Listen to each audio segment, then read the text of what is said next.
gitu. Tapi hebatnya, gue ngelihat Beckham, Kevin Dix, Mauro, mereka ini dihujat ya. Tapi Kuat ini yang gua, mentalnya dia. kuat mentalnya dan yang gue lihat, ini yang gue lihat, mungkin juga gue salah, silakan kalian koreksi dan juga teman-teman yang nonton, kolom komentarnya itu gak mereka batasin. Iya, betul. Benar. Itu mental loh. Materi sekarang yang Persib punya, yang gue analisa, ini sebenarnya bukan untuk Super League, Bang. Iya, Buat untuk Asia ya. Champions League. Ini untuk Asia, Mas. Asia. Bukan untuk Liga. Makanya di Liga nih tim udah terlalu bagus. Tapi, gue bilang kalau di timnas gak apa-apa, kalah sekarang, juara nanti di AFF. Iya, nggak apa-apa. Benar, ini Iya, itu yang paling walaupun gue penting. kaget loh, kok ngomong begitu? Iya. Kenapa dengan kalah ini, semua pemain timnas belajar, pelatih baru belajar. Oh ternyata ketika lawan tim yang defensif, Iya. akan main begini. Nanti di AFF pasti banyak tim yang defend lawan Indonesia. Tuh, jadi memang harus diakui Persib secara bisnis bisa jalan karena Iya. supporternya yang memang punya keinginan, passion untuk beli barang yang asli. Ya, ini kan yang memang harusnya terus dihidupkan, bisa menjadi contoh ya secara industri ini yang dibutuhkan oleh klub-klub di Indonesia. Kalau gitu. Persija, Nah, Persija belum tahu nih.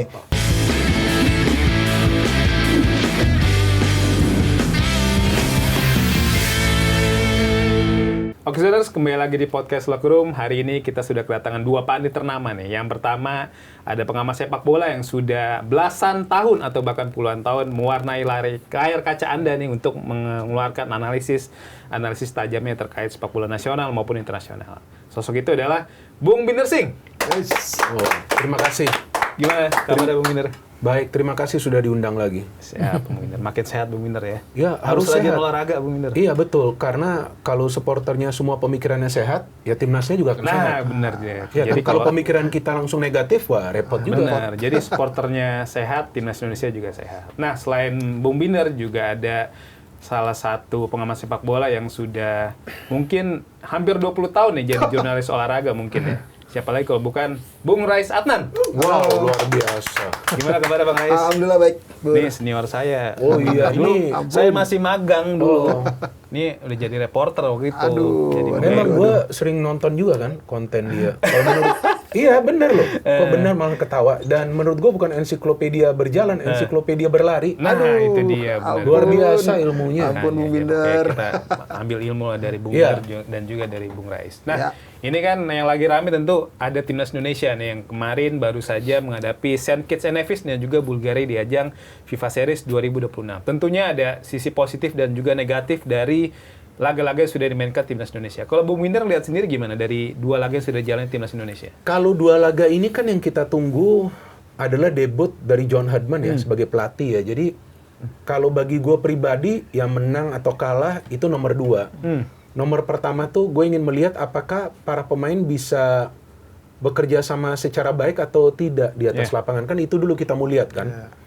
Karena setelah absen di bulan November tuh, gak main di FIFA Matchday, artinya betul. sudah lebih dari 5 bulan, baru kembali timnas akan main. Berarti tidak akan mudah juga nih bagi pelatih baru ini untuk bisa menyatukan para pemain. Apalagi sebagai pelatih baru yang kita tentu berpikir secara logis bahwa dia akan punya skema yang berbeda kan Ya. dengan pelatih sebelumnya yang dikatakan Master of Total Football kan pada saat itu. Loh iya kan, ramenya kan begitu Betul, di betul, sosial betul. media. Iya. Yang katanya harus menyerang kalau main sepak bola, padahal kan nggak juga. Bulgaria bertahan, Iya, menang. iya kan. Tapi coming back ke FIFA Series, ya itu yang gue sebenarnya tunggu mainnya nih seperti apa timnas kita. Dan gue sudah ngasih edukasi, Bang Rais juga gue dengar ada kasih edukasi, ya kita tunggu nih Ya. timnas mainnya seperti apa. Jadi yang gue ingin melihat itu bentuk permainan. Iya. Ya kalau bagi gue dari 2 match terlepas timnas kita nggak bisa menjadi juara, kita bermain di kandang sendiri, tapi yang memberikan gue harapan dan juga positive vibes bahwa wah nih pelatih keren juga nih pelatih nih. Iya. Yang pertama dia kelihatan dengan para pemain ini deket nih, seperti teman ini dengan para pemain, ada senyum, ada ketawa, tapi dia kasih instruksinya juga Tegas gitu ya. tegas dan serius di pinggir lapangan. Dia gak duduk loh, Iya. berdiri terus sampai dia sempat ditegur oleh wasit akan dikasih kartu kuning. Lawan Bulgaria ya. Nah, kalau lewat technical area, jadi ini dia benar-benar semua nih, semua pemikiran dia curahkan untuk timnas. Jadi kelihatan nih pelatih bekerja dengan hati lah, totalitasnya luar biasa. Dan satu hal yang gue lihat positif dari John Herdman, ya dia berani mengambil keputusan yang berani. Yang pertama, memainkan Beckham Putra dari awal. Ya. Karena kita tahu sebelumnya Beckham Putra performanya kan nggak konsisten. Cuman main benar-benar bagus itu lawan China, itu pun masuk sebagai pemain pengganti. Walaupun gue sudah mengatakan juga, ya kita nggak boleh menghakimi pemain seperti itu. Kan Beckham baru juga bergabung ke timnas.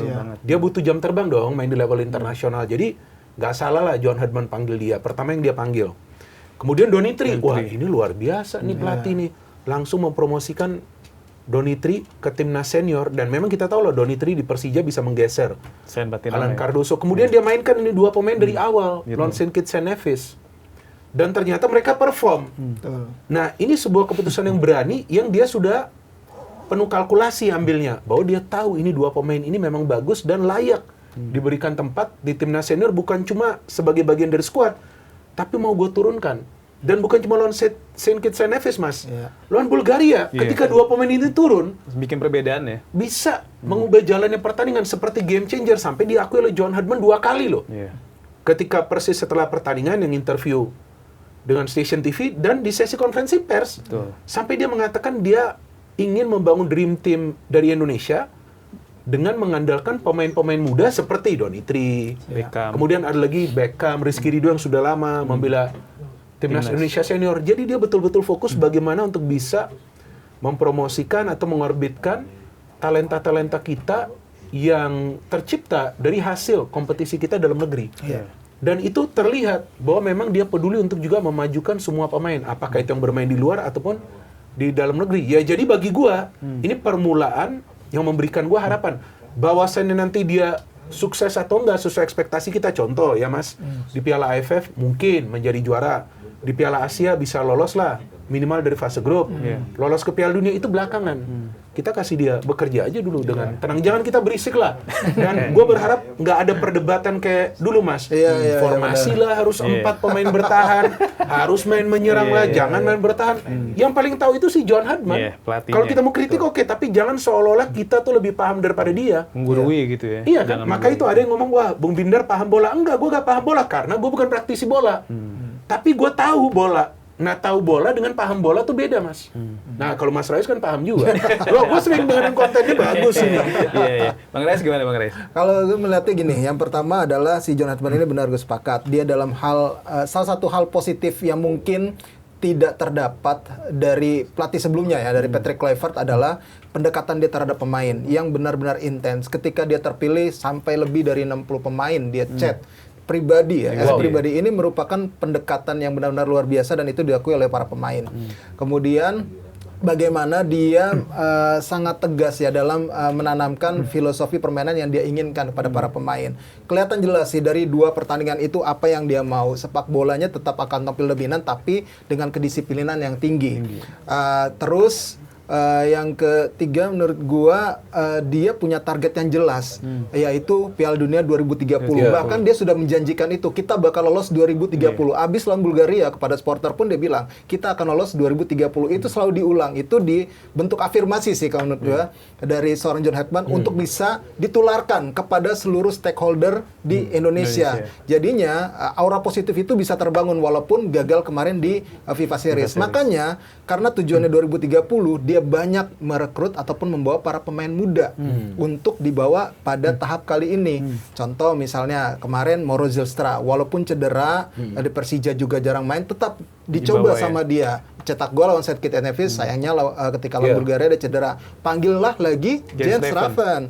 Jens Schraven ini kan masih muda. Kata dia belum tentu gue mainin. Dan benar emang gak dimainin. Tapi setidaknya ini memberikan pengalaman Jens Schraven di level elitnya timnas itu rasanya gimana sih, latihannya gimana sih. Jadi dia tahu nih bagaimana apa yang dimau sama seorang John Herdman. Jadi ini memang hal-hal positif yang coba dibangun dan ini butuh proses. Oke, katanya kita tuh sudah tidak butuh proses lagi gitu. Ada yang ngomong kayak gitu kan? Ada ya? Kita tidak butuh proses lagi, kita maunya hasil Karena langsung. prosesnya udah Karena bisa prosesnya kemarin, udah. gitu. Apalagi pemainnya sekarang nih udah lebih matang, lebih komplit bisa dibilang Chemistry-nya katanya. udah terjalin lah ya. Chemistry-nya udah terjalin dengan 2 pelatih sebelumnya gitu misalkan. Ya ini nggak bisa juga karena kan filosofinya baru. Terus si John Herdman ini punya visi yang baru yaitu jangka panjangnya 2030. Kita nggak tahu ya nanti apakah setelah 2 Nah, tahun itu. kontraknya apakah tetap diperpanjang? Nah, itu Karena baru kan gua ada tanya. evaluasi kan. Iya. Ini yang harus ditunggu nanti. Pasti ada patokan-patokan. Di tahun pertama PSSI sendiri bilang kalau gue nggak salah ingat itu tidak ditargetkan apapun. Pak Marji sempat bilang 1 tahun ini. 1 tahun Jadi, ini. berarti Jadi Piala berarti AFF? Piala Asia 2027 itu yang jadi target. Oh, Target jadi ya. Piala AFF? Piala AFF ini ya sebenarnya harusnya targetnya tetap juara. Apapun itu walaupun Iya. tidak ditargetkan kalau menurut Pak Marji waktu itu gue wawancara sama dia, tetaplah Mas, kalau setiap turnamen kita maunya juara. Iya, oke, Pasti oke. maunya juara. Tapi tidak dituntut, Tidak gitu. terlalu dituntut, tapi tetap targetnya kita maunya juara gitu. Nah, gue yakin kalau misalkan nanti John Hetman bisa menjadi juara, ini akan Wow. bagus Luar biasa. ke depannya gitu. Akan lebih positif untuk timnas secara kondusivitas. Ya kita tahu kan kemarin bahkan sebelum FIFA Series saja satu pemain dibully. Iya. Pemain timnas Aduh, kan itu parah kan nggak banget, benar ya. gitu Betul, loh. betul. Padahal ya akhirnya kan pemain itu membuktikan sendiri 2 gol. Langsung Langsung brace ya. Beckham, Beckham. iya. Iya. Iya. Buka asa langsung ya, Iya. gol pertama, gol kedua. Iya. Betul. Nah, makanya kita tuh harus benar-benar sabar dan juga agak sedikit pintar lah untuk bisa melihat situasi di timnas sekarang. Sekarang auranya positif banget. Ini kan setelah FIFA Series dari FIFA Matchday Juni, setelah itu juga ada Piala AFF, Iya. dan di bulan September Oktober tuh ada FIFA ASEAN Cup, dan ini mungkin juga jadi salah satu peluang timnas Indonesia untuk juara ya, karena ada Jaijus juga kan pasti Iya. bisa dimainkan Iya, karena betul. berbarengan Betul, di FIFA betul. Matchday, dan juga ada Kevin Dix. Ini memperbesar peluang Indonesia jadi juara di ajang FIFA ASEAN Cup, yang mana kan akan menghadapi tim-tim top ya, kemungkinan bakal Iya. menghadapi Vietnam, Thailand, dan juga mungkin Malaysia. Nah ini setelah FIFA ASEAN Cup tentunya di Piala Asia tadi juga Iya. Bang Rai sudah sempat spill gitu. Iya. Di Piala Asia tuh kalau merujuk ke Piala Asia 2023, kita lolos ke babak 16 besar. Itu bisa Iya. dibilang sebagai sejarah ya, karena Betul. Indonesia nggak pernah lolos ke fase Ke fase gugur grup. sebelumnya. Oke. Betul. Dan nantinya di Piala Asia 2027, beberapa hari yang lalu ada dokter timnas Indonesia tuh kayak membocorkan sebuah background video, background ada di tembok ketika John Hetman mungkin sedang presentasi. Target timnas Indonesia di Piala Asia 2027 itu adalah lolos ke semifinal. Final. Wow. Iya, Nah, iya, iya. itu tuh kan maksudnya ya kita sebagai publik sepak bola ini gila mungkin ya, karena ini realistis nggak sih dicapai timnas Indonesia dengan ke tim kepelatihan yang ya baru bekerja beberapa hari atau beberapa bulan dan langsung ditarget lolos semifinal. Gimana? Ya, sebetulnya untuk lolos ke World Cup juga menurut gua masih terlalu cepat ya. Iya. Untuk bisa dibuat sebuah target bagi John Herdman sendiri. Ya, walaupun kita tahu targetnya dari PSSI ya itu Iya. untuk bisa lolos World Cup. Artinya belum waktunya lah dia mengatakan bahwa dia menjamin atau kita akan lolos ke Piala Dunia. Karena seperti yang tadi Bang Rais katakan bahwa kan akan dilihat nih. Iya. Ini kan 2+2 nih. Iya, Dia seperti apa 2 tahun. Apalagi belum lagi yang tadi Anda baru katakan bahwa ada spill ternyata mau ke semifinal. Wah, itu lebih dahsyat lagi sih menurut gua, karena kan lawan-lawan kita di Piala Asia ya ada negara-negara yang sudah memang langganan Piala Dunia. ke Piala Asia dan juga ke Piala Dunia, Iya. Jepang, Korea, dan Iran. mereka serius banget. Iran, Irak, Korea Selatan. ada Saudi Arabia. Tapi menurut gua kalau pelatih sekaliber John Herdman bisa menetapkan target seperti itu, ya feeling gua itu bukan lip service sih. Iya. Karena dia harus mempertanggungjawabkan itu. Iya. Betul. Apa yang dia ngomong itu artinya dia sudah mempelajari jauh hari sebelumnya bagaimana materi pemain kita, apa yang akan dia lakukan dari persiapan timnas Indonesia. Dan ini adalah hal positif yang coba dia tularkan kepada para pemain agar para pemain juga yakin. Tapi at the end of the day, nah bisa gak nih para pemain kita nih bermain secara konsisten? Belum tentu juga. Betul. Kan kita lihat juga sebelumnya di kualifikasi Piala Dunia kan juga sama seperti itu. Kita mau cetak gol saja setengah mati Susah kan, banget. terlepas kita selalu dibilang kurang striker. Tapi negara-negara lain juga sebetulnya kurang striker juga, tapi mereka juga masih bisa mencetak Cetak gol. gol. Jadi kalau menurut gua ya lebih baik sekarang John Herdman ini fokus ke PR-nya, bagaimana creating chances yang banyak, bagaimana bisa mempertahankan clean sheet karena dia happy sekali clean sheet lawan St. Kitts and Nevis. Iya, betul. Iya kan? benar. Bagaimana bisa melakukan regenerasi pemain sambil seiring berjalannya waktu dia sudah membuat tim ini nih bisa tampil konsisten. Iya. Tentu kita harapkan jangankan semifinal, Mas. Kalau bisa juara kita Piala Asia kan. Amin, amin, Tapi kita tahu netizen kita nih seperti apa. Iya. Iya kan? Ini kalau sampai ini gak terrealisasi, wah rame ini sosial media ini. Betul. Ya, ini yang harus dijaga dari netizen kita. Tadi Bang Rais baru mengatakan Beckham Putra dihujat. Nah, ini kalau sampai target-target ini nggak terrealisasi setelah dikeluarkan oleh mulut dari John Hardman, nah ini juga agak beresiko juga bagi dia. Tentu yang kita berdoa biar dia berhasil kan. Tapi netizen kita kan seperti itu. Kevin Dix yang gagal penalti di hujat juga. Loh, kenapa? Kalau gue lihat dia sebenarnya kan bukan mau tackle, dia mau menutup ruang. Cuman memang dia sial aja, kaki kirinya kecolek aja itu. Kaki kirinya kena. Tapi gue feeling ini yang hujat-hujat ini sebetulnya bukan real supporter. Bukan, nggak mungkin real supporter tuh hujat-hujat begitu menurut gua enggak. Tapi rata-rata followersnya 0 itu Bung Binder. Nah itu akun baru kayak gitu, baru netes kayak gitu. Tapi hebatnya gua ngelihat Beckham, Kevin Dix, Mauro, mereka ini dihujat ya. Tapi kuat ini yang gua kuat mentalnya dan yang gua lihat. Ini yang gua lihat, mungkin juga gua salah. Silakan kalian koreksi dan juga teman-teman yang nonton. Kolom komentarnya itu gak mereka batasin. Iya, betul. Benar. Itu mental loh. Iya, begitu bener. loh. Beckham masih happy, cetak gol, wawancara masih enak. Iya. Itu mentalnya luar biasa. Kevin Dix juga gak ada komentar apa-apa. Ya udah. Biarin aja, diamin aja. Mauro Zylstra, nah Ramadan Sananta. Itu juga kan kurang apa itu dia dihujat. Ya kan karena performa dia yang tidak sesuai ekspektasi kita, sudah diberikan kesempatan 2 kali sebagai starter loh. Betul. Nah itu kalau bicara Sananta gimana Bung Binder? Ini kan juga sempat jadi perdebatan. Nah, 2 kali jadi starter lawan Keith Nevis dan juga lawan Bulgaria. Ini penyerang DPNM ini bikin banyak apa? Bang Rais dulu lah, baru nanti gue timpalin. Apa dia bikin banyak apa ya? Maksudnya banyak peluang emas tapi disia-siakan. Nah tapi di saat bersamaan juga John Herdman percaya banget kan memang sama Rama Sananta. Padahal di bangku cadangan tuh ada ya mungkin ada Ragnar yang bisa digeser ke tengah. Jens Slaven juga ya kan. Maksudnya sampai akhir Ramadan Sananta dipercaya 2 match ini gimana Bang Rais? Pertama harus diakui ya, untuk saat ini stok pemain yang bukan naturalisasi yang terbaik adalah Ramadan Sananta. Sementara ini bersama Hoki Caraka, gue juga bingung kenapa Hoki Caraka nggak masuk dalam. Ezra? Ya Ezra juga non naturalisasi. Non ini ya, non keturunan gitu yang sekarang pemain kelahiran Indonesia lah ya. Indonesia yang apa namanya terbaik lah saat ini di Asia Tenggara yang kita miliki gitu. Ramadan Sananta. Cuma sayangnya dia punya kualitas untuk narik lawan, dia punya kecepatan, tapi ketika berbenturan body challenge dengan pemain lawan, dia gampang sekali terjatuh. Ini kan buktinya apa? Body strength-nya dia itu harus ditambah. Dan ini dia harus latih lagi. Kalau misalnya dia ingin improve sebagai seorang striker timnas yang levelnya sekarang sudah di elit Asia kalau gue bilang. Karena kan kita sudah tembus sampai putaran keempat ya.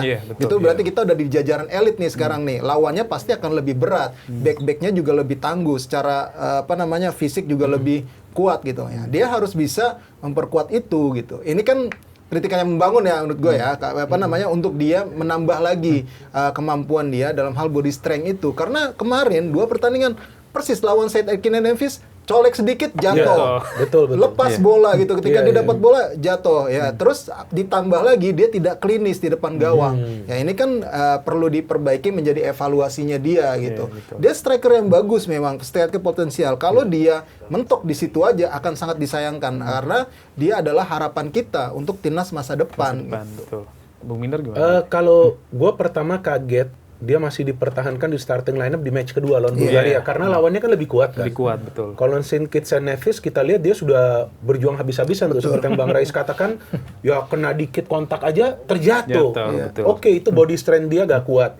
Tapi kalau pemain udah tahu body strength dia gak kuat, dia harus punya cara lain. Betul. Untuk mengantisipasi itu, tapi itu tidak dilakukan. Gitu-gitu terus aja mainnya. Jadi mungkin supporter kita termasuk gue juga ngeliat gregetan banget, itu bola lu gitu. Kok jatuh lagi sih gitu, mau syuting aja gak bisa. Kan dia sudah lama nih bermain sepak bola, itu dibawa PSM menjadi juara ya kan. Dan dia juga dipanggil oleh Sintayong, dipanggil oleh Kluivert juga dipanggil, bahwasannya gak jadi starter itu hal yang berbeda, tapi pernah dia masuk sebagai pemain pengganti mencetak gol bagi timnas. Artinya ini sekarang semua tergantung Ramadan Sananta, Bang. Iya, betul. Bisa gak Anda improve gitu? Kalau gak bisa improve, pemain lain akan masuk. Mungkin Hoki Caraka, mungkin Ezra Walian. Ya sekarang tentu waktunya bagi John Herdman melakukan evaluasi siapa nih pemain-pemain yang menurut dia nanti perlu dia panggil untuk dia coba lagi. Betul. Di posisi itu. Dan feeling gua secara skema, dia ingin pemain seperti Sananta itu membuka ruang. Mungkin nggak untuk finishing, membuka ruang biar pemain lain masuk. lawan St. Kitts and Nevis, walaupun dia gak mencetak gol, tapi umpan dia ke Ole itu penting loh. Betul. Sehingga Ole bisa lihat Beckham free, Ole bisa kasih assist ke Beckham yang gol kedua. Dan sama juga bagi pemain-pemain lain. Kalau yang dipanggil oleh John Herdman gak bisa berprogres, John Herdman ini gak mungkin panggil lagi. Iya dong. Betul. Apalagi dia sudah ada targetnya nih Bang. Iya, betul. World Cup, kemudian Semifinal Piala Asia. semifinal Piala Asia, lolos Piala Dunia, dan kalau nggak salah dia bisa juga membuat sejarah. Dia mengatakan ingin membuat sejarah untuk Piala AFF. Ya kan, mungkin juga dia mengatakan bisa juga saya yang membuat sejarah itu kan. Jadi dia harus benar-benar teliti sekarang untuk pemain, dan gue sudah katakan dari pemain-pemain yang tersingkir, mereka masih ada chance. Ezra, Ricky Kambuaya, kita kan terasa itu dia. kehilangan Ricky Kambuaya. Berasa banget itu. Di match lawan Bulgaria itu Bang, kalau dia masuk, wah, Egy Maulana Fikri, tapi pasti ada chance bagi mereka. Nah itu kan dengan ketiadaan Tom Haye nih, Bung Binder, di match kemarin lawan Bulgaria kelihatan banget kan kurangnya supply di lini tengah. Verdong sama Pelupesi memang bagus, cuma dorongan ke depannya tuh agak Stuck kurang. ya? Stuck. Mungkin timnas Indonesia pasti membutuhkan sosok dari Tom Haye. Nah, ketika Tom Haye absen, tapi Ricky Kambuaya nih sebagai satu-satunya gelandang serang mungkin yang sekarang lagi top perform lah di Super League ya. Di Dewa Kapten ya? Kaptennya kalau nggak salah. Kapten kan di Dewa United kan. Tapi akhirnya sempat masuk daftar panggil 41 pemain, tapi akhirnya dicoret ketika mengerucut ke 23 atau 24 nama. Ini kira-kira kenapa Bung Binder si Ricky Kambuaya akhirnya nggak dibawa? Ini jujur gue nggak bisa jawab juga sih, karena ini kan pilihan dari John Herdman. Gue nggak ngerti apa yang membuat dia mengambil keputusan tersebut ya, karena feeling gue itu udah pasti pilihan karena sebelumnya Ricky itu bermain baik. Di bawah Kluivert, apalagi di bawah Shin Tae-yong kan sebelumnya, dan pas juga Tom Haye ini nggak ada. Mungkin juga dia ingin mencoba pemain lain yang bermain lebih defensif di tengah, tapi pintar juga membagi bola. Namun lawan Bulgaria, gue ngelihat kehilangan sosok seperti Jordi Amat sih. Walaupun Jordi Amat memang kita tahu sebelumnya nggak selalu menjadi pilihan. Karena lawan Bulgaria ketika tim itu main super low block, main di belakang, kita perlu pemain-pemain yang senior yang tahu nih, gue harus umpan kemana. Verdong bisa melakukan itu, tapi dia seperti bekerja sendirian di tengah. Karena Joey ini defensif banget. Ivar masuk, kita sedikit bagus tuh permainannya kan. Karena Ivar sedikit banyak pergerakannya mirip dengan Ricky Kambuaya. Tapi tanpa Ricky, ya contoh begini deh. Beckham masuk, Donitri masuk. Ya, itu dua pemain yang berani tusuk ke dalam. Yang berani nusuk. Kalau pemain lain dapat bola, back pass. Back pass. Doni dapat bola, dia lewatin dua pemain Bulgaria. Beckham dapat, walaupun mungkin nanti dia nggak bisa lewat, ancang-ancangnya udah bikin pemain Bulgaria tuh panik. Ricky Kambuaya juga tipe pemain yang seperti itu. Kita masuk nih ke dalam. Itu butuh mental untuk lakukan itu. Jadi sepak bola itu memang nggak bisa main textbook aja. Kan ini yang sekarang dikeluhkan oleh beberapa mantan pemain kan di dunia. Wah, udah malas nih gue nonton bola. Karena terlalu textbook. Gak ada yang berani mengambil resiko untuk terobos begitu. Tapi beberapa pemain dari timnas kita itu berani melakukan itu. Kelvin tuh berani, tapi Kelvin terbatas. Karena dia mainnya di tengah. Kalau dia masuk ke sana, siapa Pak yang di tengah nanti? Iya, benar. Gak ada gitu. Gimana? Tapi yang menarik adalah dalam pilihan di lini tengah ini ya. Tadinya gue kira Calvin Verdong akan dikembalikan ke posisi aslinya. Ternyata dia ngikut apa yang dilakukan sebelumnya sama Patrick Kluivert. Dijadikan seorang gelandang bertahan gitu. Jadi memang sudah dilihat potensi itu. Makanya tadinya mungkin yang diplot adalah sebagai pengganti Tom Haye Jordi Amat. Nah, tapi memang kapasitas mungkin kalau untuk intensitas tinggi seperti itu kan agak sulit juga untuk Jordi Amat bisa mengikuti sampai 90 menit ya. Makanya kemarin juga di lawan Bulgaria dia juga diparkir. Kemungkinan besar dia berharap Calvin Verdong dan Joey Pelupesi ini bisa kuat nih. Setidaknya untuk nahan dulu nih, untuk bertarung di tengah, nahan dulu. Kalau untuk bagi bola, nanti urusannya main pinggir-pinggir, nanti akselerasi sayap Kevin Dix naik, kemudian kemarin Nathan. Yang pertama Nathan naik, tapi ternyata agak nggak jalan. Agak jalan. Nah, ternyata memang kita butuh gelandang kreatif. Nah, itu saya juga bingung kenapa kemarin bukan Jordi Amat akhirnya dimasukin lagi untuk bisa menjadi kreator, untuk bisa memberikan umpan terobosan-terobosan yang ajaib lah ibaratnya gitu. Tapi justru masukkan lagi Varjener ini gambarannya adalah untuk menambah kebugaran gitu. Ini kan selera pelatih sebenarnya kembali lagi gitu. Tapi pastinya John Herdman dengan adanya ini akan melakukan evaluasi lagi terhadap komposisi pemain. Ini pastinya buat pemain akan merasa tidak nyaman dalam tanda kutip untuk bisa terus meningkatkan kemampuan mereka agar terpilih ke event selanjutnya. Jadi memang rasa secara gambaran besar kerangka cara main yang diinginkan John Hedman sudah agak kelihatan. Polanya pun sudah seperti itu, pakemnya ya, yang seperti kita tahu kemarin 3-4-1-2, bisa flip jadi saat bertahan jadi 4-4-2 ataupun 3-5-2 dia pakai gitu. Jadi memang itu yang sudah jadi gambaran. Akhirnya para pemain kan sudah tahu nih, oh ternyata seperti ini nih maunya pelatih gitu ya. Dia harus improve ketika dia dipercaya mau main di posisi apapun. Calvin Verdon tuh kemarin lawan Bulgaria udah ditaruh gelandang bertahan, atau ditaruh di winger, kanan kiri, balik lagi ketika si Beckham Donitri masuk, dia balik lagi ke gelandang bertahan. Itu kan salah satu bukti bahwa pemain tuh siap dimainin di mana aja gitu. Jadi memang hal yang positif seperti ini yang ditanamin. Dan satu lagi yang paling gue soroti adalah kemarin kenapa dia percaya kepada Beckham, dia kasih kepercayaan. Kemudian kepada Ramadan Sananta dia kasih kepercayaan. Ini pelatih kayaknya ingin melakukan pendekatan ke pemain yang mungkin diserang secara mental. Dia tidak ingin sampai jatuh sejatuh-jatuhnya pemain ini. Dia kasih kesempatan itu kepada pemain, dan ini adalah hal yang positif yang menurut gue bagi seorang pelatih untuk memberikan pesan psikologis ke pemain itu. Gue pasti percaya lu. Jadi lu harus lebih improve gitu. Jadi pemain ini juga akhirnya merasa, oh iya, ternyata gue masih dibutuhkan ya. Gue kemarin mungkin dianggap orang jelek, tapi pelatih kok masih percaya gue. Nah, itu kan pasti secara psikologis pemain akan merasa nyaman, dan dia akan lebih mengevaluasi dirinya dia untuk bisa lebih berkembang. Ini kan kalau bicara pemain timnas Indonesia, mungkin salah satu yang menonjol di 2 laga kemarin selain Beckham Putra ada Oli Romeni ya. Iya. Oli Romeni kan ini bisa dibilang mengejutkan kita lah ketika diperankan sebagai free roll Iya, ya. betul. Mungkin sebagai dalam formasi mungkin ditaruh di winger kanan, cuma dalam prakteknya ada di mana-mana gitu. Iya. Nanti di belakang, nanti di gelandang, ada di sayap, kadang-kadang di depan. Nah, tapi di saat bersamaan juga timnas Indonesia nggak punya penyerang top nih. Ramadan Sananta kan udah terbukti di 2 match ketika dipercaya nggak menunjukkan kelasnya. Nah, apakah ini waktu yang tepat bagi John Hedman untuk menggeser kembali oleh Romeni ke posisi penyerang tengah, atau membiarkan dia main di posisi free roll seperti kemarin? Ya, tergantung lagi nanti lawannya siapa kan. Ketika lawan St. Kitts and Nevis, dia pakai strategi itu, menempatkan Ole sepertinya sebagai attacking midfield ya, atau second striker lah di belakang si Ramadan dan juga Beckham. Berhasil. Tapi lawan Bulgaria itu kan nggak berhasil. Karena timnya mainnya berbeda. Jadi ini tergantung lawan juga. Tapi Ole itu kan sebelumnya juga tampil bagus. Dia mendapatkan banyak umpan karena suplai bolanya dari tengah itu bagus. Iya kan? Suplai bolanya itu bagus. Dan sekarang sepertinya John Hedman ingin agar setiap pemain itu lebih banyak terlibat dalam proses menyerang. Buktinya, ketika lawan Bulgaria, banyak pemain yang bermain di defense tuh bahkan bisa ada di kotak penalti Bulgaria. Sama seperti St. Kitts and Nevis, Rizky Ridho, open play hampir mencetak gol. Lawan Bulgaria, Elkan Beget dekat sekali dengan kotak penalti Bulgaria. Bahkan Elkan Beget masuk di babak kedua bisa kasih 2 umpan kunci yang peluangnya timnas kita yang terkena mistar.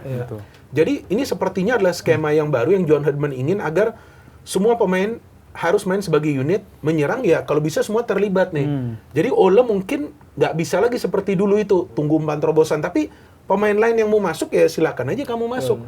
Jadi akan sulit ditebak mas, permainan dari timnas. Artinya akan sulit dikawal. Tapi Bulgaria itu pintar. Jadi mereka udah tahu daripada kita main menyerang, kita bertahan aja di belakang gitu. Serangan balik. Iya kan, serangan balik pun beberapa kali mereka berhasil. Tapi dengan strategi itu, ini bagus sebenarnya bagi timnas kita, walaupun kita gagal juara. Paling nggak sekarang Hedman tahu, lawan tim parkir bis kita ini nih kesulitan kita. Jadi evaluasi dari pertandingan lawan Bulgaria ini akan dia pakai untuk next match ketika ketemu tim seperti Bulgaria nanti di Piala AFF. Kan kita kan lawan tim-tim yang biasa main seperti itu, Kamboja, ya kan ada Laos juga. Nah dia sudah bisa pelajarin begini. Kalau kita gak dapat tes, timnas kita gak dapat ujian seperti lawan Bulgaria, mungkin kita tidak akan pernah tahu. Anggap aja nih, Bulgaria nyerang, kita mainnya bagus, counter kita menang. Tapi tiba-tiba di pertandingan yang resmi, yang high level, ketemu tim yang parkir bis, gak tahu nih caranya bagaimana nih. Ini sebenarnya adalah blessing in disguise. Jadi oke, kita kalah. Dan memang sih, Bang, gue juga gak pernah bilang harus juara FIFA Series. Gak perlu. Gak ada masalah. Ya kan, kalau ada satu kawan gue, memang dia ada aja alasan. Gue bilang, kalau di timnas gak apa-apa, kalah sekarang, juara nanti di AFF. Benar. Itu yang paling walaupun gue kaget loh, kok ngomong begitu? Iya. Kenapa dengan kalah ini, semua pemain timnas belajar, pelatih baru belajar. Oh ternyata, ketika lawan tim yang defensif, akan main begini. Nanti di AFF pasti banyak tim yang defend lawan Indonesia. Jadi udah tahu cara bongkarnya gitu ya. Seharusnya nanti yang kita harapkan tahu, karena banyak sekarang pemain-pemain kita yang dulu bermain di luar negeri bermain di Indonesia. dalam negeri. Betul, dalam Mereka negeri. nanti tentu akan bisa perkuat timnas di Piala AFF. Artinya kekuatan kita akan bagus Meningkat di lah. Piala AFF. Tim-tim lawan akan cenderung bertahan lawan kita, termasuk gue yakin Vietnam, Bang. Vietnam, iya. Yakin gue. Yakin serangan balik. Pasti mereka serangan balik Serangan cepat. balik. Nah, ini sudah bagus, tapi gue gak bisa ngomong sama teman gue. Nanti rame IG-nya. Wah, dicari ini sama netizen ya kan. Gimana Bang Rais? Kalau ngomongin itu sekarang si John Hetman sendiri kalau yang gue lihat memang secara oleh Romeni ya, oleh Romeni ini kan peran yang hampir sama kalau gue nggak salah itu di Oxford juga dia seperti ini, nggak jadi Oke. striker Dia utama penyerang gitu loh. tengah ya. Dia memang bukan striker utama gitu, jadi di tengah dia free roll dan itu coba dimaksimalin sama Coach John Hetman. Tapi memang yang menjadi catatan adalah timnas kita nih mau eranya STY, mau eranya Patrick. Sampai sekarang kalau ketika ketemu lawan yang sepadan ataupun di atas kita selalu sulit ketika memasuki sepertiga akhir pertahanan lawan, sulit mencetak gol, tidak klinis ya. Oke, di uji coba lawan Cina Taipei waktu itu kita bisa menang besar. Kelihatan oleh Itu yang- Banon ya. Iya, itu lawan yang rame Lebanon. loh. Banon kan? Enggak, lawan Chinese Taipei udah menang 6-0 di belakang lolos Piala Dunia. Serius, di sosmed.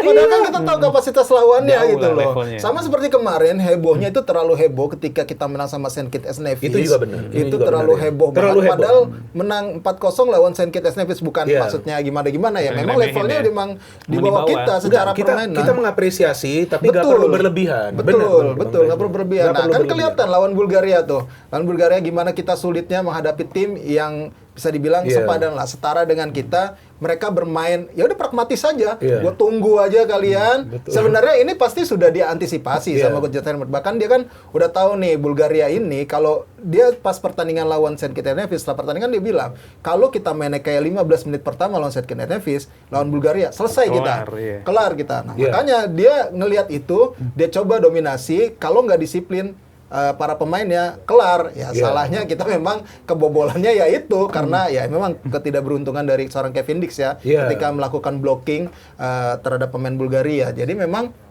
secara pakemen sudah ketemu nih, cuma lagi-lagi ketajaman di depan gawang lawan ini yang harus Harus. kita tambah, dicari. Mungkin akan jadi evaluasi gue yakin dari John Hetman, apa sih yang misalnya bisa menjadi solusi nih ketika kita mengalami kebuntuan. Apakah serangan dari tengah ini memang kurang secara kreator serangan untuk bisa memberikan creative chances yang lain, atau dari sayapnya nih kurang nusuk.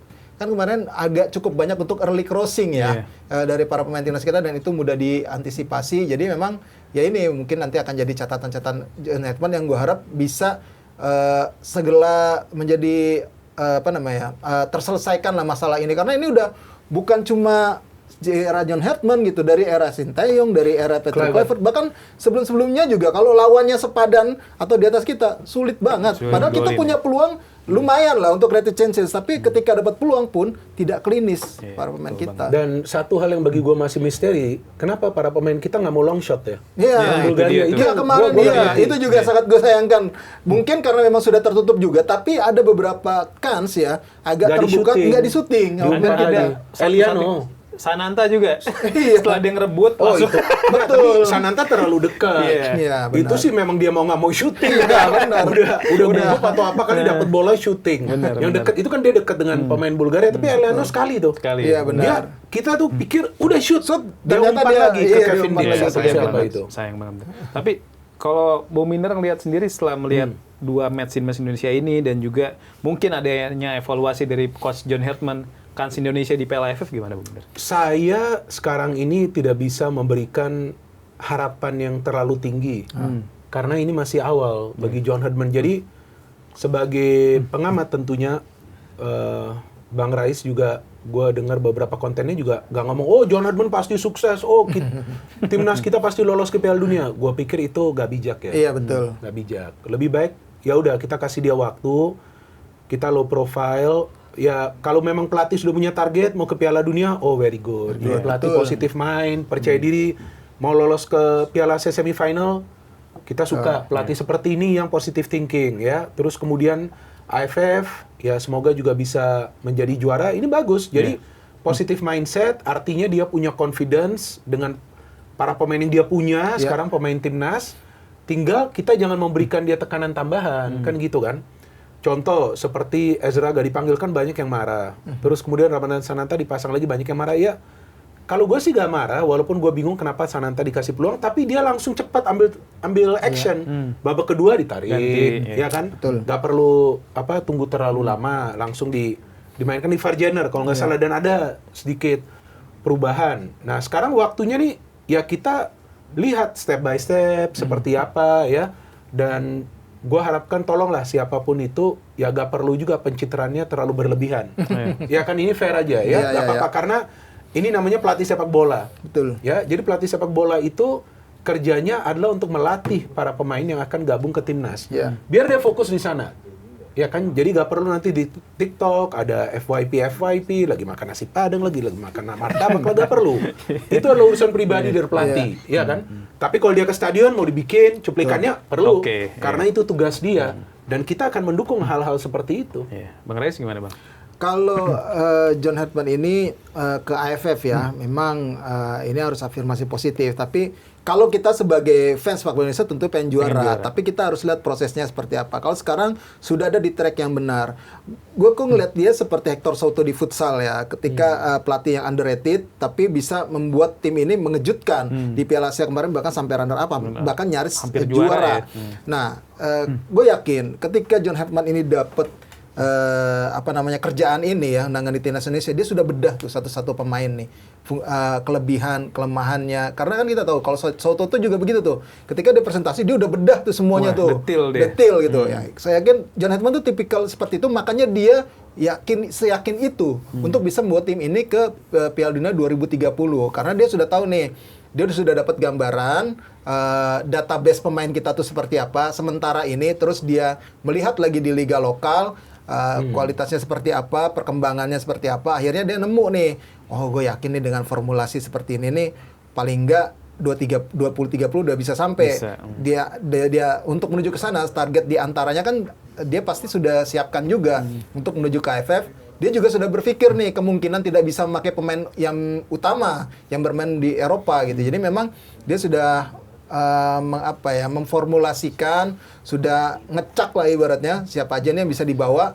Ya gue rasa sih harusnya sih dengan optimisme dia, semoga aja hasilnya positif ya, kita bisa menjadi juara gitu. Ya, dan benar yang Bang Reis katakan, karena di preskon pada saat perkenalan dia juga mengatakan tim ini sebetulnya harusnya lolos ke World Cup. Iya, harusnya lolos. Itu dia sudah ngomong duluan.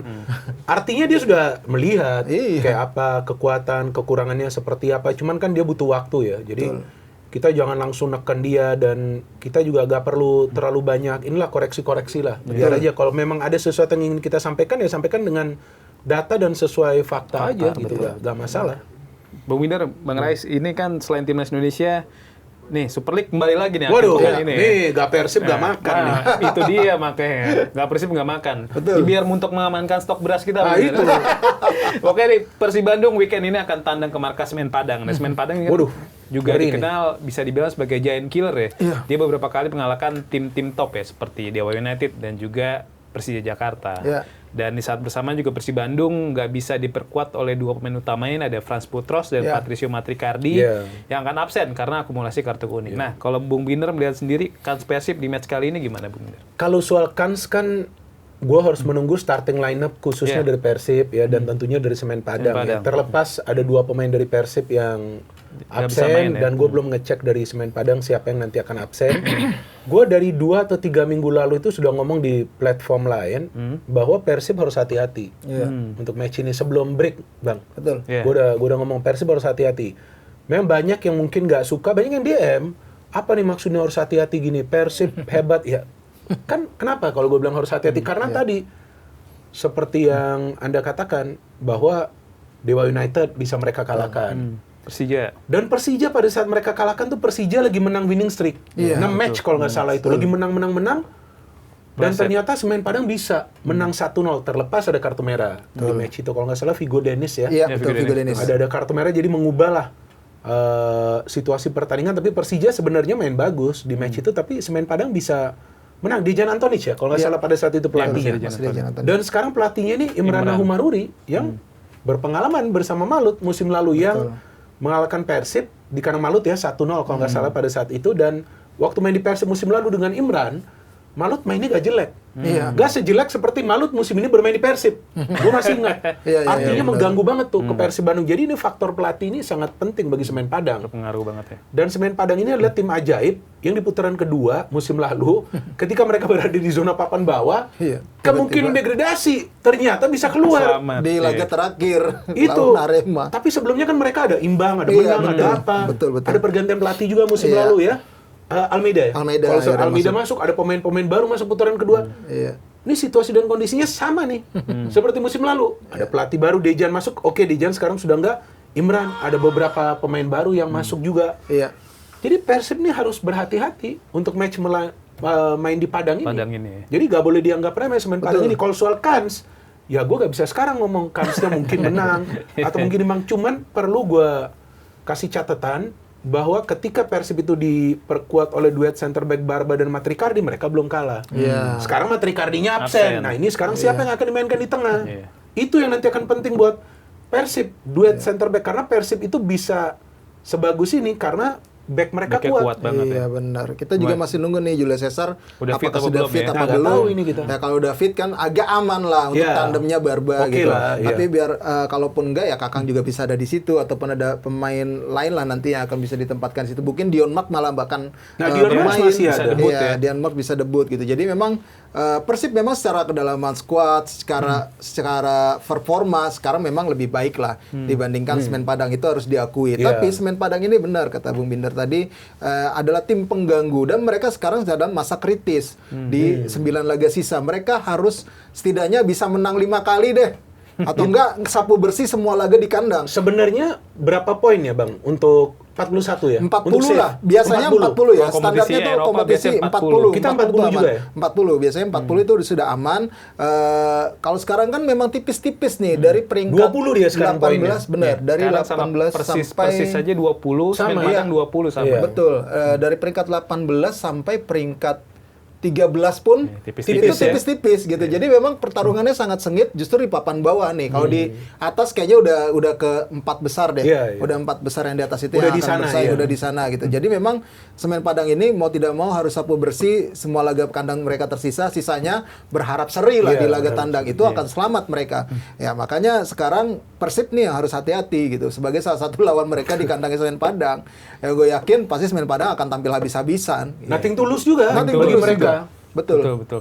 Nah ini kan Persija juga yang salah satu pesaing Persib dalam berebutan Iya. gelar juara harus tandang juga nih Iya, ke betul. Bayangkara, Berat tim yang ini. lagi mencetak 5 kemenangan beruntun. Nah, Luar tapi kan biasa. Luar Persija biasa sendiri Bayangkara. juga bisa dibilang sebagai tim dengan yang meraih kemenangan tandang terbanyak ya. Iya. Dari 12 match Persija Iya. mencetak 8 menang dan juga 4 kalah. Iya. Nah, ini apakah ini juga momentum Persija untuk kalau misalnya ternyata Persib Bandung kehilangan poin Semen Padang, jadi kesempatan dia untuk mempertipis lah jarak poin dengan Persib Bandung. Persija kalau mau juara setiap pertandingan ini Harus menang mereka ini Iya. sisa setiap pertandingan karena mereka kehilangan 4 poin Di kandang ya. di 2 pertandingan terakhir. Krusial ya. Yang gue masih ingat sebelumnya target mereka sebelum musim dimulai, boleh silakan koreksi gue kalau gue salah ya, Bang Rais dan juga Mas Bur boleh koreksi. Itu target Persija di kandang itu harus menang terus, sapu bersih. Iya. Terus di luar adalah kalkulasi mereka berapa Iya. poin yang mereka harus raih untuk menjadi juara. Tapi mereka sudah kehilangan 4 poin. Berarti nggak mungkin mereka bertahan non Bayangkara ini. Iya. Terbuka ya. Pasti menyerang. Tapi Bayangkara ini di putaran kedua dengan rekrutmen mereka, pelatih memang mereka gak ganti. Karena ini memang pelatih bagus ya, Paul Monster. Ini jadi tim yang Bagus menakutkan, banget. Bang. Matsumura. Iya, Luar biasa ini si DB, CDB. si Henry, Rio Iya, Matsumura. Rio Matsumura. Udah itu memang dia di belakang tuh, sebelumnya kan dia di belakang kuat, cetak gol susah. Betul. Sekarang cetak golnya gampang, di belakang kuat Sadiki, Damjanovic, Ferrari, di tengah juga gue lupa ada pemain asing dia bagus. Kiper Akil Safik top. Oh, iya, bagus Bahkan banget. Akil Safik tuh bisa loh nanti Bisa. masuk Ke timnas timnas lagi, ya. lagi top loh performa dia. Ini menakutkan sekali Bayangkara. Walaupun di awal musim gue sudah mengatakan salah satu tim yang perlu diwaspadai Bayangkara, tapi mereka terlambat kan. Iya. Baru sekarang nih mereka Udah mulai naik, dapat player-playernya. Nah, asumsi gue Persija akan menyerang yang sebenarnya bahaya juga bagi mereka. benar. Karena sering kebuka dan salah satu kelemahan Persija yang gue lihat dibandingkan Borneo dan Persib itu sebetulnya di posisi kiper, Bang. Iya. Kiper. Ya, lu perhatikan Persib sama Borneo, Nadio dan Teja. si Teja itu lagi konsisten, tapi di Persija mau Carlos Eduardo, mau Andri Tani Tani. belum konsisten. Iya. Sedangkan Cyrus belum pernah dicoba kan. Cyrus agak Kayak beresiko kurang ya. juga Iya, untuk iya. dicoba agak beresiko juga. Itu weak point-nya Persija. Jadi kalau mereka mau main menyerang, counter attack kelewat, nah kiper ini bisa konsisten nggak sih? Iya, benar-benar. Ya memang yang waktu itu diwaspadai buat Persija adalah XX mereka. Yang sekarang ada di Bayangkara. Oh iya, Pasti siapa kan memberikan aja itu? pembuktian Rio Matsumura, Nah, Mirza itu. Andika, kemudian Ferrari. Nah. Itu diantaranya. Jadi memang XX itu yang kemungkinan besar akan ingin membuktikan lah. Apalagi Mantan lah ya. tampilnya. Apa tuh ada pepatah apa tuh mantan apa tuh? Biasa ada kan pepatah Iya, apa itu biasa? Gue lupa itu. Ya kebuktikan apa Arema udah Arema udah membuktikan, Arema, betul. ya. Rio Balik Fahmi dengan itu. Hansa Muyamanya Hansa itu sudah Muyama. membuktikan, malah justru mempermalukan Persija Iya, gitu loh. di GBK. Di GBK lagi. Sementara 2-0 sekarang ya? 2-0. Sementara sekarang di Bayangkara ini ada Betul. lebih banyak lagi pemain ex Persija yang juga akan bermain di Bayangkara. Terus Bayangkara juga sedang top perform. Jadi memang harus waspada. Persija pasti akan bermain seperti yang mereka Iya. biasa mainkan, akan mencoba menjadi tim yang tampil dominan, menguasai penguasaan bola. Tapi ketika serangan balik ini kerap kali keteteran, kerap kali kedodoran beberapa kali kalau menghadapi pemain cepat. Nah, sementara ada Rio Matsumura juga yang sangat lihai untuk hal tersebut gitu, untuk bisa diandalkan. Jadi memang harus hati-hati Persija untuk transisinya gitu. Gue yakin Mauricio Sosa sekarang lagi pusing 7 keliling lah. Ibaratnya apalagi Mauricio Sosa juga sedang cedera. Nah, walaupun itu. masih ada Betul. Gustavo Almeida juga di situ gitu. Excel juga Dan cadangan. Excel juga gue sih masih menantikan sebenarnya Excel. Gue menyayangkan juga dia tidak masuk dalam Dipanggil daftar timnas itu ya? karena memang kan Dia tidak kehilangan dapat tempatnya. kesempatan. Iya, Sayang. banget tidak dapat Betul. kesempatan. Padahal di dia lagi Persijanya. bagus loh, 4 Lagi gol ya bagus, dia. 4 gol di awal musim ketika Gustavo Almeida Iya. cedera. Dia yang bagus. Dia yang best bagus. lawan Arema saat itu. Iya. Betul. Jadi memang ya kita tunggu aja nih apa yang akan dibuat sama si Mauricio Sosa. Kalau gue lihat harusnya dia tetap akan tampil dominan karena incernya menang. Semua laga harus disapu bersih. Kalau mereka kepleset juga sama seperti Persib, lewat sudah. Iya, kayaknya berat untuk Berat, juara. berat. Tadinya tuh saya berpikir penentuannya akan di laga Persija versus Persib nanti. Kayaknya sebelumnya ya. Iya, ya kemungkinan besar sebelumnya nih malah Sebelumnya kalau kayaknya. sama si Persijanya kepleset terus. Iya benar. Gitu. Nah ini apa ya bisa dibilang kan di jadwal 9 sisa Super League musim ini mungkin Persib Bandung yang paling rumit lah jadwalnya Iya, karena masih berat. tandang ke Persija, terus Betul. juga masih kalau nggak salah tandang ke Dewa juga ya. Iya. Pokoknya Bayangkara juga Bayangkara kan juga, masih betul. dihadapkan dengan beberapa tim top. Nah saat ini juga Persib Bandung di klasemen kan sebenarnya masih unggul ya. Iya. Unggul 4 angka atas Borneo dan juga unggul 6 6 poin ya poin. atas Persija Jakarta. Nah ini apakah jadwal sisa Persib Bandung ini apakah akan menyulitkan usaha Persib Bandung untuk berupaya mencetak hat-trick gelar juara Super League, Bung Minder? Jujur ya, kalau gue melihat Persib ini pada saat lawan tim yang kuat, mereka justru mainnya lebih bagus. Kalau menurut Iya, gue, betul. kalau menurut gue ya, apalagi away itu mainnya gak jelek. Yang mereka kalah itu away kan Malut. sebenarnya ya lawan Malut aja tim yang kecapean kuat. itu juga, Ya kan itu kecapean pun karena singkat recovery Iya, ya. betul. Habis Tapi kan ACL. yang mereka kalah lagi itu kan bukan lawan tim papan atas kan. Iya, lawan Persija. Iya. Tapi kalau yang namanya lawan tim kuat, ya mereka mainnya juga bagus gitu. Lawan Persebaya ya ini kalau pemikiran gue ya atau keyakinan gue deh. Kalau menurut keyakinan gue seharusnya menang, Iya, ya kan. betul. Tapi kita tahu lah ada kejadian di atas lapangan karena ada wasit ini itu. Kalau nggak seharusnya kalau menurut gue mereka menang mainnya bagus di Persebaya kan. Padahal Persebaya juga dengan Tavares kan lagi oke Lagi tuh pada oke saat banget, itu. iya.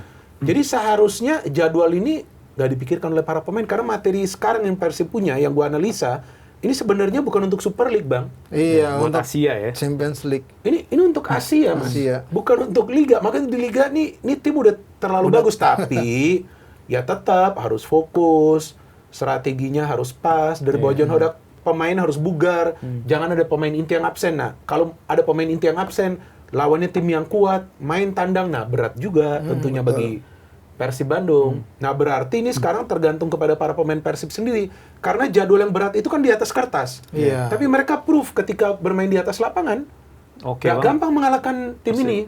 Tejanya juga lagi on fire. Iya, benar. Dan ada aja tuh cara bagi Bojan Hodak memainkan pemain yang bisa memberikan solusi. Dari bangku cadangan. Apalagi Tom Hay gak main bagi timnas. Iya. Lagi fresh nih dia. banget, iya. Betul. Apalagi ya memang pemain super sub-nya itu luar biasa ya. Sadil, Iya. kemudian bahkan kalau Beckham gue lihat juga. data, kalau gue lihat data itu super sub-nya paling banyak yang paling tajam tuh Sadil dan Andrew Jung. Andrew Jung. Kan ya walaupun kadang jadi starter tapi kadang jadi super sub. Tapi ketika jadi super sub dia tajam. Tuh, Walaupun Sadil. Kan, ensiklopedia berlari. Tuh kan gue udah bilang ini gue gak percaya gue nonton konten dia. Terus si Sadil ini juga bisa menjadi solusi ketika mengalami kebuntuan. Jadi Jadi banyak Iya. banget pemain yang bisa jadi solusi dari Persib Bandung gitu. Untuk di level Super League ini ya bisa dibilang ini salah satu squad yang paling komplit lah, baik secara tim utama maupun tim cadangan di tim-tim Super League. Jadi memang kalau Bojana Dark harusnya tidak terlalu bingung kalau ada pemain yang absen. Iya, betul. Ya, cuma kan memang masalahnya adalah pemain yang ada di cadangan ini menit bermainnya sedikit nih. Kadang-kadang butuh Itu juga masalah. panas Betul, dulu betul. gitu, Yes. butuh adaptasi dulu. Nah, ini kan Right. yang harus bisa dijaga ya, di maintain sama Coach Bojana Dark agar ada di level yang sama secara level kompetitifnya. Gitu. Ini saat ini Persib Bandung mungkin jadi sorotan nih, karena baru saja punya wakil di Piala Dunia. Setelah Franz Putros ya, Iya. Oke. walaupun nggak main, tapi paling nggak ikut terdaftar sebagai Iya. pemain timnas Irak yang main di Piala Dunia Iya. 2026. Kayak baru aja Irak ya, Iya, menang 2-1 atas Bolivia di playoff antar konfederasi. Nah ini Irak kan, kalau misalnya Franz Putros masuk di final squad timnas Irak di Piala Dunia 2026, nah Persib Bandung mungkin bakal kecipratan hadiah nih, karena FIFA sendiri sudah menyediakan sekitar 355 juta dolar atau kalau di rupiah itu sekitar 6 triliun. Iya. Dan ini akan dibagi rata ya ke klub-klub yang menyumbangkan Pemainnya pemainnya main. Betul. di Piala Dunia 2026. Nah ini jumlahnya naik hampir 2 kali lipat. Di Iya. Piala Dunia 2022 itu jumlahnya 3,5 triliun. Oke. Dan itu dibagi ke 440 klub. Nah ini kalau misalnya kita bagi nih, misal 6 triliun dibagi ke 440, berarti Persib bakal dapat sekitar 77,3 miliar.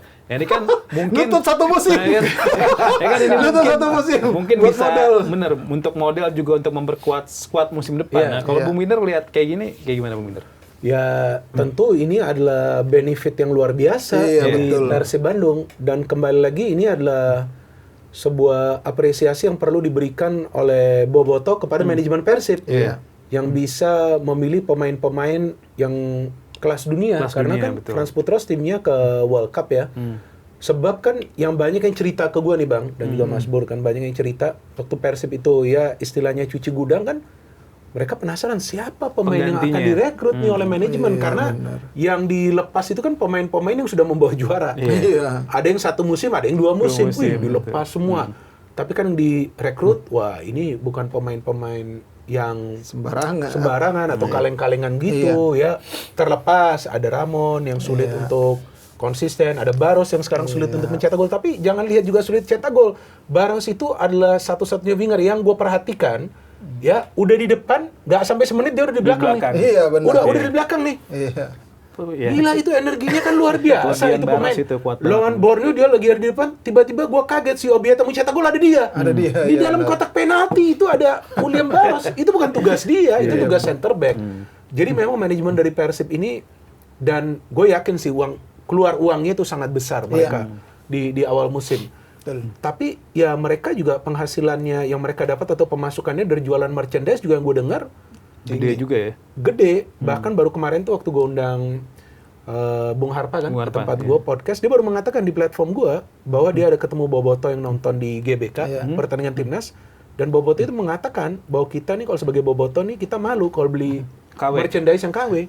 Masa iya? Jadi mereka berkontribusi untuk klubnya sebuah juga. keharusan lah untuk Benar. beli Bukan yang keharusan sih, tapi itu adalah memang niat mereka. Niat mereka, memang passionnya mereka. Dan gue meng-approve omongan Bung Harpa ya, karena gue ketika ngobrol sama tukang cukur lagi dicukur nih. Apa nih ini seru nih. Nih bang, apa namanya, gue mah udah nggak ini lagi ke tribun-tribun gitu. Tapi gue tuh termasuk yang inilah lumayan royal untuk beli jersey asli. Lu beli jersey asli? Iya bang.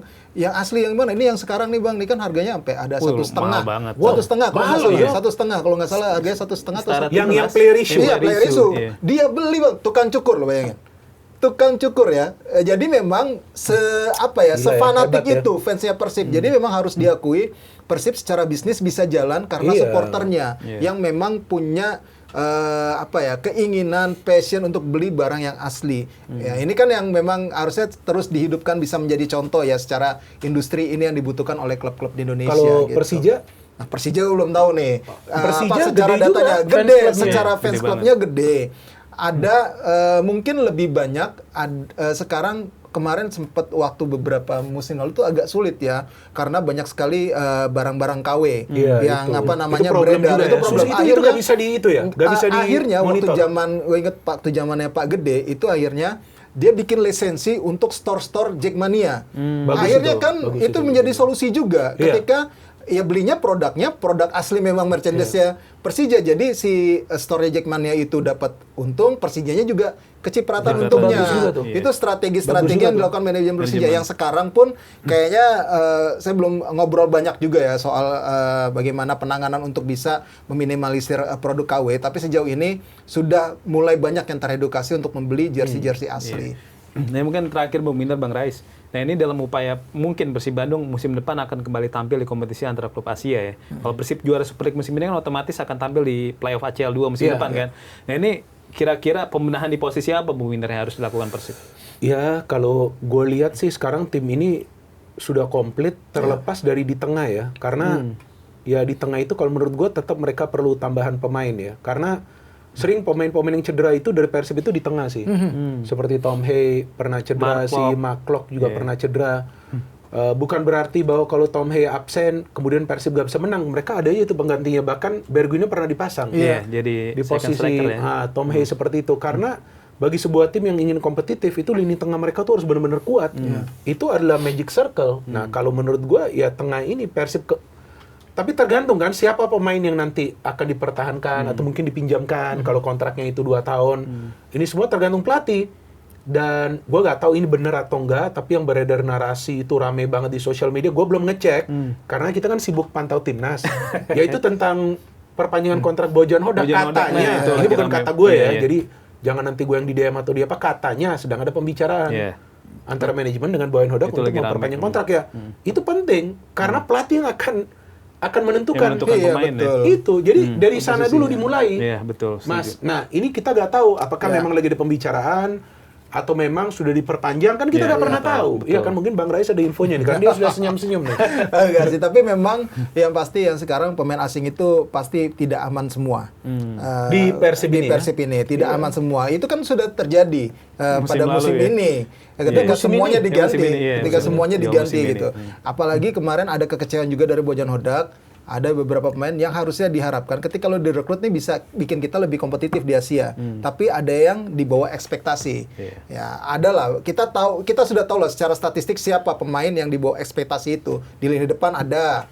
Kemarin yang akhirnya disingkirkan Iya, William ya. Marsilio Ada juga. sudah terbukti. Kalau di lini belakang sudah solid Kuat banget ini. banget ya. Bagus Sudah loh. kuat banget Persib. Kuat loh Persib. Kuat banget. Tapi di tengah benar kata Bung Binder harus ada tambahan karena banyak sekali pemain-pemain Persib tuh di lini tengah tuh yang kerap kena cedera. Ini yang harus Nah, diantisipasi. ini kenapa ya Bang ya? Gue juga agak ngerti, padahal Persib kan kalau kita lihat defense, memang lebih banyak yang bekerja keras nih back. Betul. Karena midfield itu lebih berpikir transisi. Transisi. Ketika transisi itu mereka harus Iya, cepat. benar. Tapi mungkin kerja kerasnya lebih Kerjaan itu, Benar, kerjanya karena sih, dengan kerjanya. skemanya Bojan Hodak kan 4-3-3, 4-2-3-1 Iya, mungkin iya, dengan iya. 4-2-1 Capek juga Iya, itu. capek juga gitu. Jadi memang ya itu yang memang harus dibutuhkan dengan nanti gaya main ataupun filosofi yang ingin dimainkan Bojan Hodak musim depan. Ya, pokoknya yang menarik nanti lah ya aksi Persib Bandung di sisa musim ini termasuk tim-tim papan atas lainnya dalam perebutan gelar juara Super League 2025-2026. Oke, Bung Binder, Ya. Bang Rais, Ya. terima kasih banyak Thank you. udah Sama-sama. ngobrol hampir Sama-sama. 1 jam. Sehat-sehat terus Bung Binder, Ya, Bang makasih. Rais, makin sukses karirnya. Oke, Zaners, sampai jumpa di podcast Locker Room selanjutnya.